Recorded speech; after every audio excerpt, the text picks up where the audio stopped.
こんにちは。話す日本語です。今日のテーマは受け身系です。하나스 일본어입니다. 오늘 우리가 함께 정복해볼 주제는 수동태입니다. 한국어와 일본어는 어순도 같고 한자도 비슷한 것이 많아서 한국 사람들이 일본어 배우기에 쉽게 뛰어드는 경향이 있습니다. 그러나 막상 일본어를 공부하다 보면 뭔가 비슷한데 결정적인 순간에는 많이 다르다는 것을 느끼게 됩니다. 수동 표현에서도 그런 차이를 느끼게 됩니다. 우리나라 사람들이 일본어 수동태를 공부할 때 겪는 어려움 중에 가장 큰 것은 왜 이런 상황에서 수동태를 써야 하는가 입니다. 형태가 어려워서라기보다는 그 사용의 당위성을 공감하지 못하는데 어려움이 있습니다. 어제는 비가 내렸다는 것을 능동과 수동으로 모두 표현할 수 있습니다. 먼저 능동으로 표현하면 이렇습니다. 昨日は雨が降った。昨日は雨が降った。 수동으로 표현하면 이렇습니다. 昨日は雨に降られた。昨日は雨に降られた。 우리말로 번역하면 모두 어제는 비가 내렸다는 것이지만 수동태로 쓰게 되면 내가 비를 맞았고 그것 때문에 곤란했다는 뉘앙스가 표현됩니다. 한국 사람들 중에 이런 불편한 감정을 공감하지 못하는 분들은 그냥 능동태의 문장만 사용하시는데 그러다 보니 섬세한 감정 표현을 하는 것이 어려워집니다. 우선 동사의 그룹별로 수동형을 만드는 방법을 살펴보겠습니다. 1그룹은 끝에 우단을 아단으로 바꾸고 레루를 붙이면 됩니다. 다만 끝이 우로 끝나면 아래루가 아니라 와레루로 바뀝니다. 2그룹 동사는 끝에 루를 떼고 라레루를 붙이면 됩니다. 3그룹의 스루는 사레루로, 크루는 코라레루로 바꾸면 됩니다. 그런데 생각해보면 2그룹도 결국 루가 라로 바뀌고 레루를 붙이는 거니까 1그룹, 2그룹 모두 아단에 레루를 붙인 꼴입니다. 결국 일본어 수동형은 아래루 형태가 됩니다. 한번 수동형을 만들어 보도록 하겠습니다.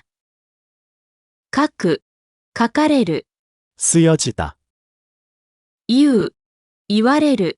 말해지다, 読む、読まれる。 읽혀지다, 話す、話される。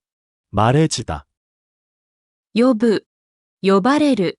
불려지다, 作る、作られる。 만들어지다, 褒める、褒められる。 칭찬받다, 見る、見られる。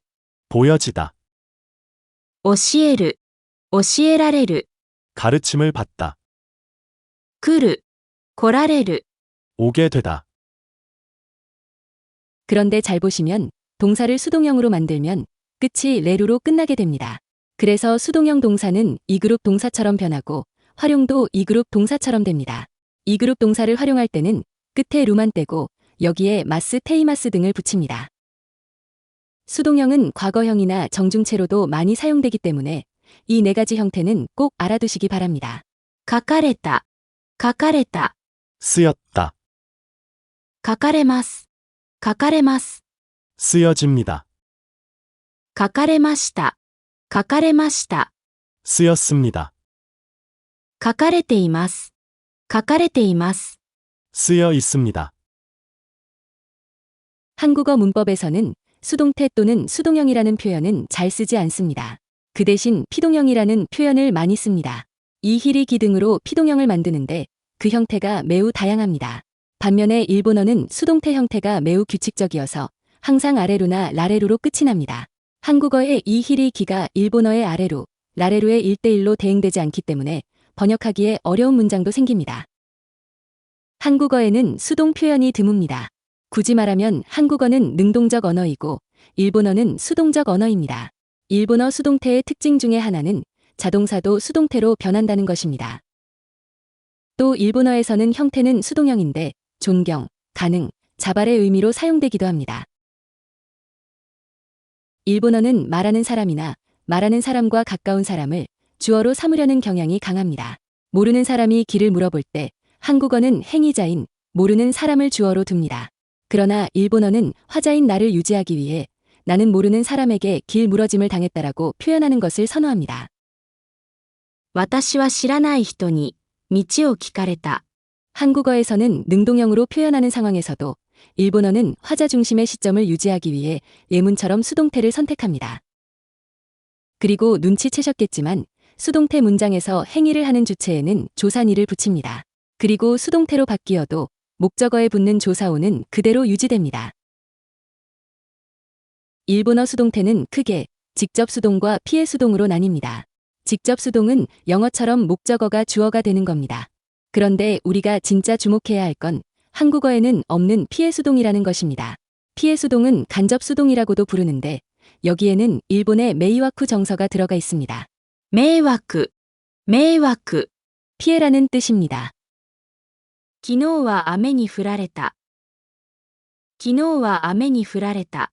이 문장을 직역하면 어제는 비에게 내림을 당했다입니다. 한국어로는 매우 어색합니다. 그러나 일본어에서는 이런 표현을 자주 씁니다. 비가 내린다는 자동사를 수동으로 만들어서 비가 오는 바람에 내가 젖었어 또는 비가 와서 곤란해졌어라고 피해 감정을 문장 하나에 꾹꾹 눌러 담습니다. 이게 일본어 수동태의 특징입니다. 세 문장을 비교해 보겠습니다. 友達が先に行った。 이 문장은 친구가 먼저 갔다는 사실만 말해줍니다. 友達が先に行ってしまった。 그런데 이렇게 테시마오를 쓰면 나를 두고 가버렸다는 쓸쓸한 감정이 살짝 포함됩니다. 私は友達に先に行かれてしまった。 그런데 이렇게 수동태로 문장을 쓰게 되면 친구가 먼저 가버림으로 인해서 나는 내 의사와 상관없이 혼자 남겨졌고 그것이 나에게는 외로움이나 쓸쓸함이 되었다는 감정까지 표현하게 됩니다. 그래서 이런 감정을 진하게 표현하고 싶을 때 일본인들이 수동태를 쓰는 것입니다. 수동형은 4가지 의미로 사용됩니다. 형태는 수동형이지만 이것이 자발, 존경, 가능의 의미로 사용되기도 합니다. 자발이란 화자의 의지와 상관없이 어떤 감정이나 생각이 저절로 떠오르는 것을 말합니다. 주로 생각하다, 느끼다, 기억나다 등의 동사가 수동의 형태가 되면 자발의 기능을 하게 됩니다. 저절로 생각나고, 저절로 느껴지고, 저절로 기억이 떠오른다는 느낌입니다. 존경이란 수동 형태가 상대방을 높이는 역할을 하는 것을 말합니다. 높임을 받는 상대방이 어떤 행동을 할 때 그것을 직접적으로 표현하지 않고 수동형으로 돌려 말함으로써 상대방의 품격을 높이게 됩니다. 문맥상 주어가 높은 분이면 수동태 모양이어도 존경의 의미일 가능성이 높습니다. 가능이란 어떤 행동을 할 수 있는 능력이 있다는 것을 말합니다. 가능형은 아무래도 따로 설명을 해야 할 것 같습니다. 요즘에는 이그룹 동사가 가능형으로 쓰이면 수동형과 구분하기 위해 라레루에서 라를 빼기도 합니다. 타베라레루가 아니라 타베레루처럼 표현하는 것입니다. 이런 것을 라가 빠진 말이라고 해서 라누키 코토바라고 합니다. 수동태와 헷갈리지 않으려고 언어가 진화하고 있다고 보시면 됩니다. 잘 하셨습니다. 이제 일본어 수동태 예문을 보시겠습니다. 설명보다 예문을 통해 아 이런 거구나 하며 느끼는 것이 더 중요합니다. 그럼 시작하겠습니다. 나는 선생님께 칭찬받았습니다. 私は先生に褒められました。私は先生に褒められました。私は先生に褒められました。 생선은 고양이에게 먹혔다. 魚は猫に食べられた。魚は猫に食べられた。魚は猫に食べられた。 이 책은 전 세계에서 읽히고 있습니다. この本は世界中で読まれています。この本は世界中で読まれています。この本は世界中で読まれています。 나는 친구에게 파티에 초대받았다. 私は友達にパーティーに招待された。私は友達にパーティーに招待された。私は友達にパーティーに招待された。 도둑은 경찰에게 잡혔습니다. 泥棒は警察に捕まりました。泥棒は警察に捕まりました。泥棒は警察に捕まりました。 이 집은 30년 전에 지어졌습니다. この家は30年前に建てられました。この家は30年前に建てられました。この家は30年前に建てられました。 나는 어머니께 꾸중을 들었습니다. 私は母に叱られました。私は母に叱られました。私は母に叱られました。 이 노래는 젊은이들에게 사랑받고 있습니다. この歌は若者に愛されています。この歌は若者に愛されています。この歌は若者に愛されています。 저는 벌에 쏘였습니다. 私は蜂に刺されました。私は蜂に刺されました。私は蜂に刺されました。 회의는 대회의실에서 열립니다. 会議は大会議室で行われます。会議は大会議室で行われます。会議は大会議室で行われます。 나는 드디어 그에게 프로포즈를 받았습니다. 私はついに彼にプロポーズされました。私はついに彼にプロポーズされました。私はついに彼にプロポーズされました。 이 만화는 주로 여성들에 의해 읽히고 있다. この漫画は主に女性に読まれている。この漫画は主に女性に読まれている。この漫画は主に女性に読まれている。 신종 바이러스가 발견되었습니다. 新種のウイルスが発見されました。新種のウイルスが発見されました。新種のウイルスが発見されました。 나는 개에게 쫓겼습니다. 私は犬に追いかけられました。私は犬に追いかけられました。私は犬に追いかけられました。 저는 과장님께 불렸습니다. 私は課長に呼ばれました。私は課長に呼ばれました。私は課長に呼ばれました。 쓰레기는 매주 월요일에 수거됩니다. ゴミは毎週月曜日に回収されます。ゴミは毎週月曜日に回収されます。ゴミは毎週月曜日に回収されます。 아기가 우는 바람에 한숨도 못 잤다.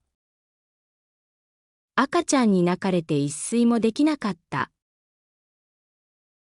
赤ちゃんに泣かれて一睡もできなかった。赤ちゃんに泣かれて一睡もできなかった。 모처럼의 여행인데 비를 맞았다. せっかくの旅行なのに雨に降られた。せっかくの旅行なのに雨に降られた。せっかくの旅行なのに雨に降られた。 한밤중에 친구가 오는 바람에 곤란했습니다. 夜中に友達に来られて困りました。夜中に友達に来られて困りました。夜中に友達に来られて困りました。 일하는 중에 갑자기 손님이 왔습니다. 仕事中に急に客に来られました。仕事中に急に客に来られました。仕事中に急に客に来られました。 전철 안에서 옆 사람에게 발을 밟혔습니다. 電車の中で隣の人に足を踏まれました。電車の中で隣の人に足を踏まれました。電車の中で隣の人に足を踏まれました。 지갑을 도둑 맞았어. 財布を盗まれた。財布を盗まれた。財布を盗まれた。 누군가 우산을 착각해서 가져가 버렸습니다. 誰かに傘を間違えられてしまいました。誰かに傘を間違えられてしまいました。誰かに傘を間違えられてしまいました。 저는 여동생에게 일기를 읽혔습니다. 私は妹に日記を読まれました。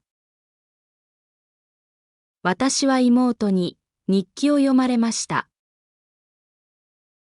私は妹に日記を読まれました。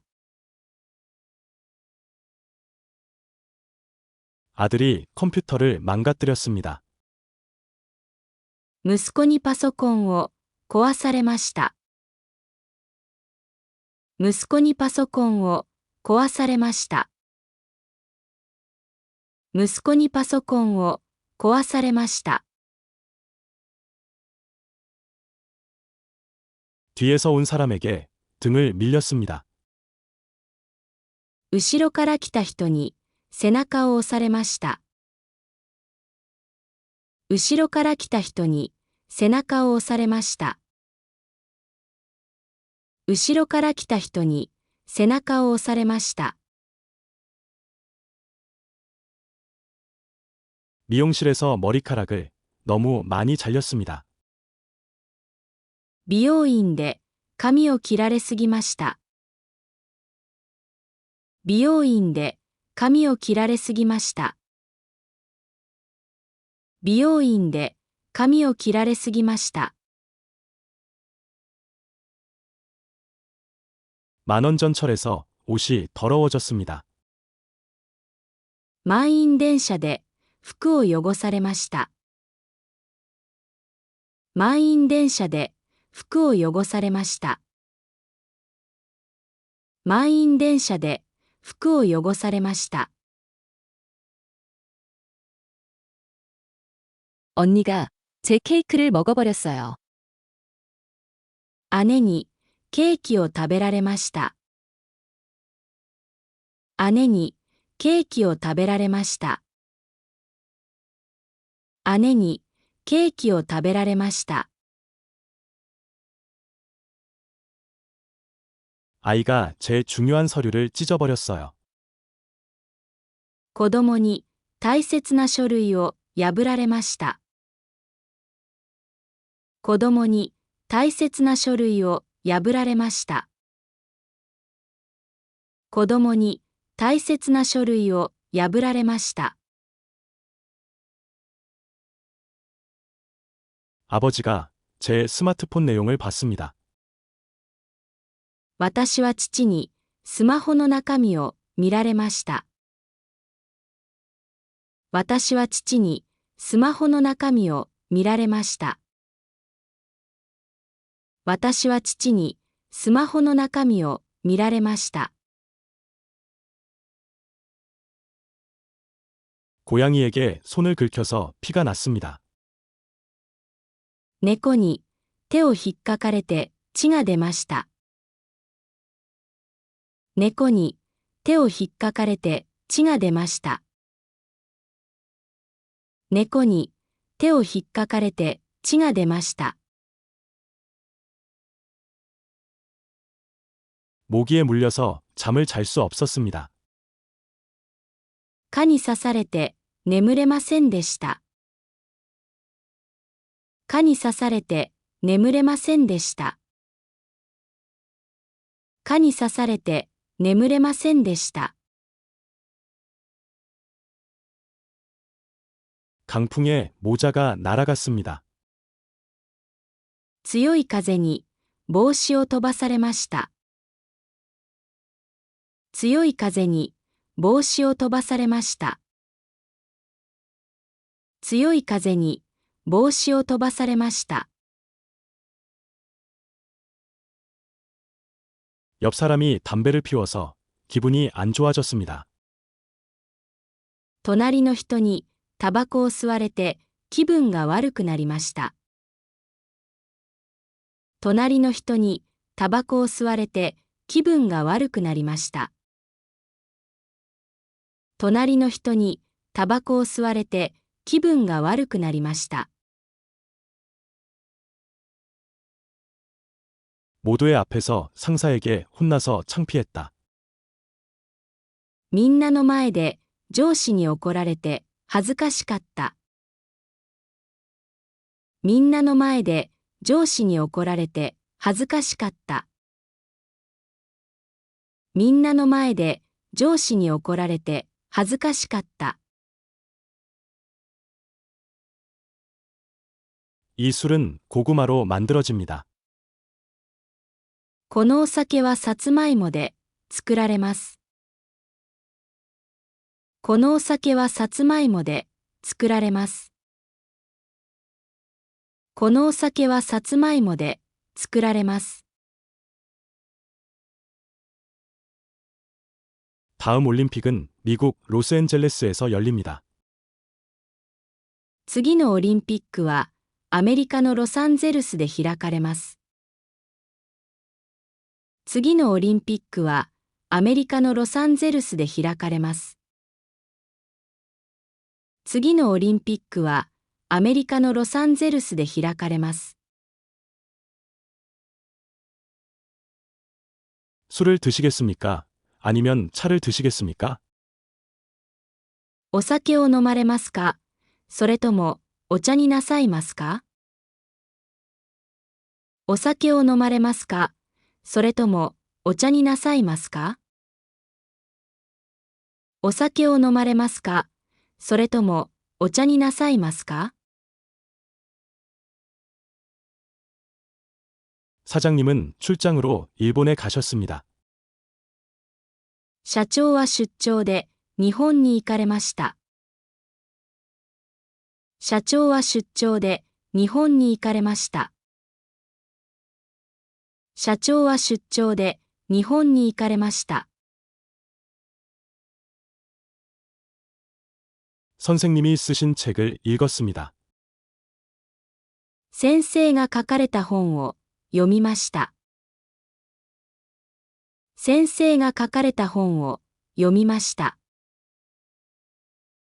先生が書かれた本を読みました。